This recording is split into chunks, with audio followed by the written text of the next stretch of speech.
perguntarem que sítios visitar no Porto, respondo muito dificilmente. Mas se por outro lado me perguntarem quem convidar para Cicerone para nos mostrar e contar histórias do Porto, respondo na hora. Germano Silva, jornalista e historiador do Porto. Conhece esta cidade, esta minha cidade, a fundo. Marcámos encontro no Jardim de São Lázaro. Lá está ele. Vou aproveitar para matar saudades da minha cidade. O romantismo foi um movimento muito importante, é uma das páginas mais belas da história do Porto. E ele passou por aqui, por São Lázaro. O romantismo quebrou as antigas tradições, acabou com elas. Quer dizer, até ali o pai é que decidia com quem a filha devia casar. A partir do romantismo, a partir do movimento do romantismo, as raparigas decidiam com quem é que elas deviam casar. Este jardim, a própria criação deste jardim foi um ato romântico do Dom Pedro IV. O Dom Pedro IV, durante o cerco do Porto, que durou 1 ano, exigiu muito das mulheres, exigiu entre comas, quer dizer, mas pediu-lhes sacrifícios. Elas sacrificaram tudo, inclusive as roupas brancas que usavam para fazer ligaduras para os hospitais. Já no fim do cerco, mandou fazer este jardim. Queria que fosse um jardim romântico, com flores, com um lago, com aves e uma variedade de arbustos, de árvores muito importante para as mulheres se recriarem. O Teatro de São João foi fundamental, as grandes peças, aquelas peças da Degolação dos Inocentes, o Cativo de Fez, passaram por lá, eram peças que faziam chorar. Uma família burguesa ocupava um camarote e era costume, diz o Camilo, eles levarem um alguidar com arroz de forno e um frango. E eles, durante o espetáculo, comiam o arroz de frango e o frango. E uma das meninas deixou cair um osso de um frango à plateia, caiu em cima das calças de um espectador, que no fim foi para a porta esperar a menina e dizer-lhe: este osso é seu. Ora, isto era uma maneira de entrar em contacto com as pessoas, não é? Era uma maneira de... Quer dizer, aqui em São Lázaro a menina deixava cair o lenço, o pretenso namorado... São João deixava cair o osso. Exatamente. Como é que são estes tripeiros portugueses, Germano? É uma gente de espinha vertical, erguida. Quer dizer, é uma gente que não verga a cerviz, que não se deixa subjugar por ninguém. A Rua das Flores foi a meca do romantismo portuense. Pela Rua das Flores passavam as mais importantes procissões da cidade, no tempo em que elas se realizavam. E funcionaram lá as 2 principais revistas da poesia romântica do Porto. A Grinalda, que era de um homem de um ourives, o Nogueira Lima, e o Bardo, que era de um mercador de panos, o Pinheiro Caldas. É mulher ou homem o Porto? O Porto para mim é mulher. Como? É uma viúva jovem e cativante. E mesmo que seja portuense, tripeirinho de gema, sai à rua e vá conhecer este Porto de Germano Silva, esta viúva jovem e cativante. Se não, se ficar em casa, fique connosco, porque na RTP o verão é total. Sónia e Júlio, e de facto a paisagem que tenho por trás de mim é incansável, é ou não?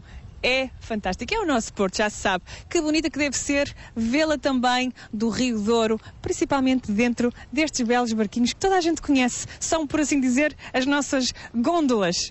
São os barcos rabelos, conhecidos mundialmente. Que bonitas que devem ser. Também vê-las aqui a rechearem, a encherem este rio na regata dos barcos rabelos. Acontece todos os anos, no dia 24 de junho, um dia complicado, no dia pós São João. Como é que as coisas correm? Inácio Franco, que é o diretor financeiro da Sós Vinhos, que detém, entre outros vinhos, a Porto Barros, que foi quem venceu este ano. Inácio Franco, bom dia.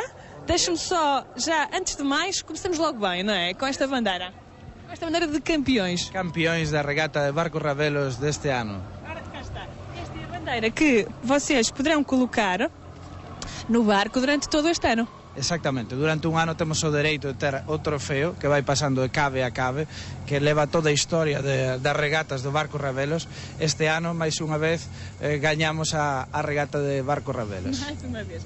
Inácio, que pena, eu estava aqui a vê-lo com o cálice, confesso que achava que aqui dentro ia encontrar o néctar dos deuses, mas não há vinho do Porto para ninguém aqui dentro. Hoxe non há viño de Porto aquí, xa foi día de celebração, celebramos no San João e correu moito ben a regata e os barcos rabelos, bebemos todos viño de Porto, celebramos a vitória e realmente foi un grande sucesso para todos nós. Eu estava só a brincar, esta é uma maneira muito simpática de ir fazendo correr o prémio da regata, que já acontece desde 1983 e é muito engraçado porque nos barcos, que hoje em dia já não saíram até meados do século XX em trabalho, hoje em dia saem só nesta ocasião fantástica. Está lá dentro, quem é a equipa que constitui a tripulação? Digamos, o capitán do barco Ravelo é o Arraiz, é o que goberna, digamos, o barco, que manexa as velas, e logo há unha equipa de 10 persoas onde nos aproveitamos ese día de ceremonia, de festa, de regatas, a convidar os nosos mellores importadores, xornalistas, xente, digamos, relacionada co viño de Porto, que a cariña, que confía no viño de Porto, e entón son convidados e logo funcionarios, lóxicamente, das caves, non? Este ano co Quinta do Ferrao, da Barros, é o barco campeón que chegou na regata Barcos. O verdadeiro campeão. Inácio, parece-me a mim então que a equipa que vai nos barcos Ravelo vai a fazer claque, não é? No fundo vai a apoiar a tripulação que está ali a lutar. Foi renhida esta na regata? Foi moito renhida, moitos barcos que romperon mástil, con problemas, algúns tiveron que ser revocados. Foi unha regata complicada, son moitos barcos desde a Furada até aquí, até Gaia e até Porto, ata Ponte do Luís, onde chegan. É unha grande concorrencia, todo o sector do viño do Porto, coas súas caves, coas súas marcas, coas súas barco Ravelo está aquí presente, é un gran día de ceremonia, de celebração.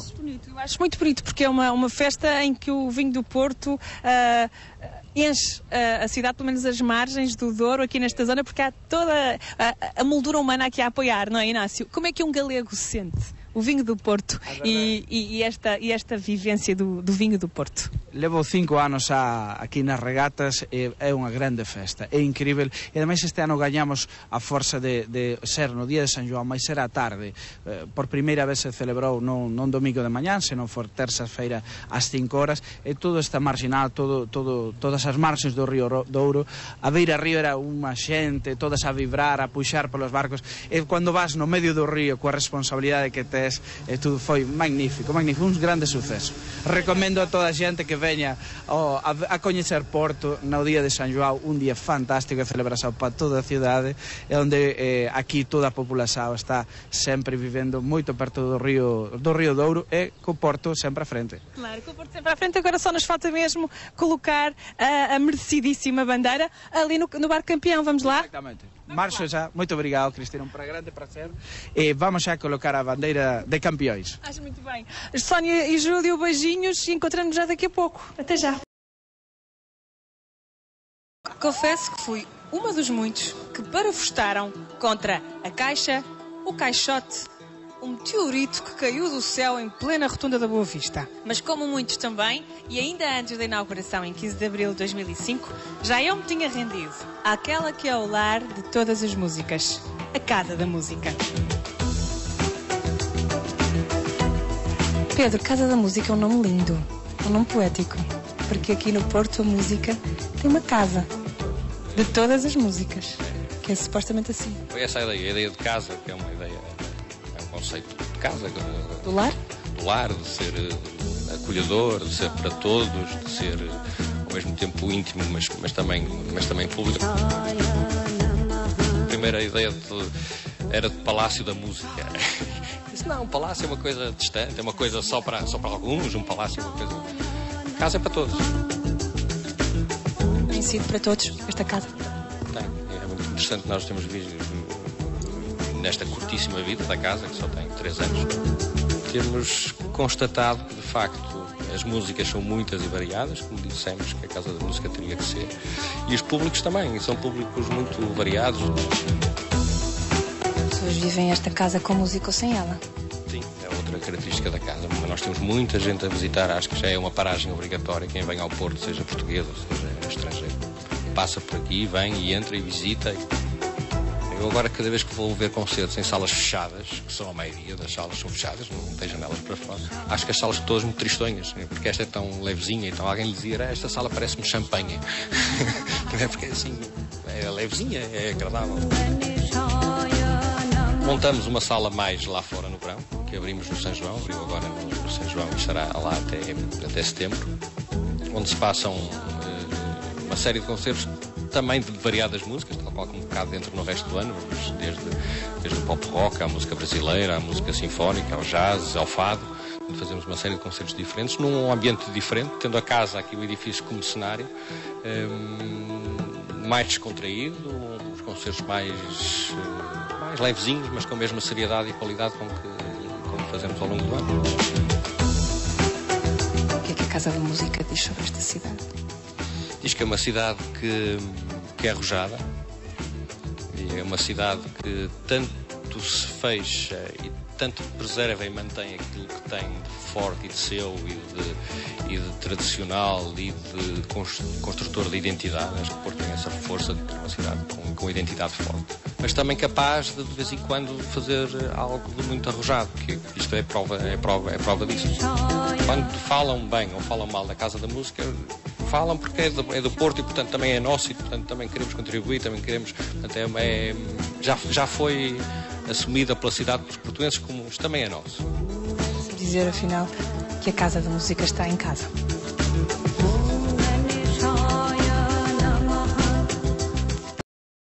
Estão preparados? Babette à frente? Babem-se. A verdadeira, a francesinha. Estou na Regaleira, onde na década de 50 foi nascida esta iguaria tão tripeira. Do meu lado esquerdo acompanha-me à mesa o professor Hélder Pacheco, professor de História, historiador, investigador, conhecedor ao pormenor da história e das histórias do Porto, que diz que tem uma caixa jornalística. Para mim, professor, então diga lá. Bom, primeiro, o mérito desta fantástica invenção é de um homem que deve ser homenageado, que é o Sr. Daniel David da Silva. É um minhoto de Terras do Ouro que esteve na Bélgica, esteve na França, depois passou por Lisboa por uma cervejaria, não sei se é o English Bar, que era a cervejaria inglesa, e normalmente ele em 53 lança a francesinha aqui, neste Sanctus Santorum. E não tem nada a ver com uma mulher francesa nem nada parecido.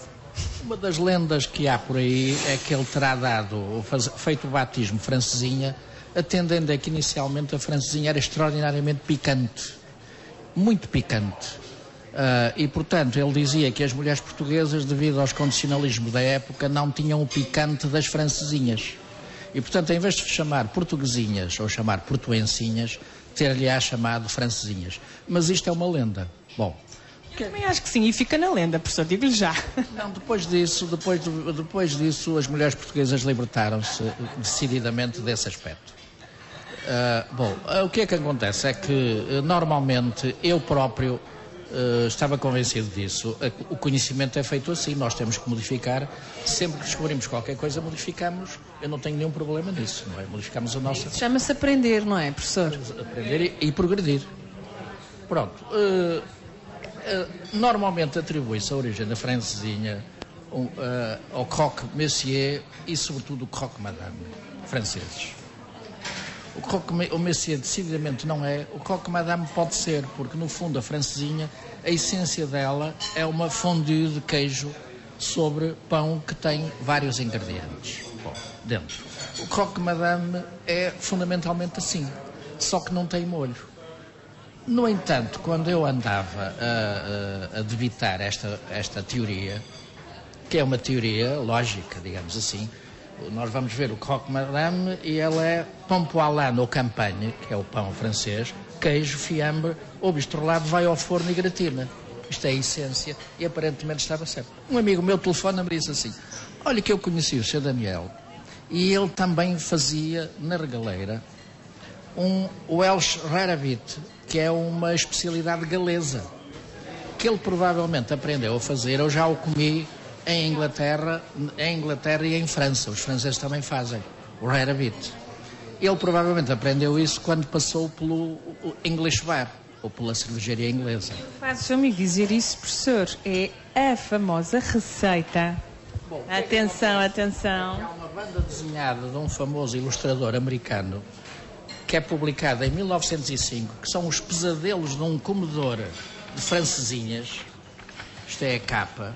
Isto é editado em 1905. De Cauchemar de la Mater é a versão francesa do original americano. Fondue au Chester é fondue de queijo. 1905, com a receita aqui, patente, espera aí, professor. O Welsh Rarebit, 250 gramas de Chester ou de cheddar, que são queijos, 75 gramas de manteiga, sal, pimenta, paprika, meio copo de cerveja, 4 tranches de pão e ovo. O que o Sr. Daniel terá feito, e digamos, e o avanço é este, é que ele fez a fusão do Croque Madame com o Welsh Rarebit. Pois que isto é claramente uma mistura das duas. E, portanto, a história da francesinha que tem que começar a ser recontada, também introduzindo o Rarebit. Professor, muito obrigada. Já nos vai saber muito melhor esta francesinha, mas não sem antes perguntarmos aqui ao Manuel Ferreira, um dos atuais proprietários da regaleira, a receita. É hoje que vamos saber a receita. A receita é o pão com santice. O seu professor é pão, leva fiambre, leva salsicha fresca, linguiça fresca, leva uns fatias de carne assada, nada de bife, carne de porco assada, perna, e o queijinho. E o molho, o que me interessa é o molho. O molho é um segredo nosso, em que toda a gente faz, ninguém o sabe. E se a gente tivesse dito, já toda a gente sabia. Não sei se repararam na cara aqui do Sr. Manuel Ferreira, quando eu falei em molho, ele até fechou a cara. O molho. Pois o molho está aqui. Está dentro mais ou menos do que o Sr. professor disse. Mais ou menos. Manel, muito obrigada. Ao professor, muito obrigada. Nós despedimos lá para casa, porque aqui continuamos à mesa, até porque a francesinha assim merece. O molho, já sabem, está nas mulheres dos melhores sítios aqui nesta cidade que é invicta com a sua francesinha. E atenção, picantes, calma aí, não é?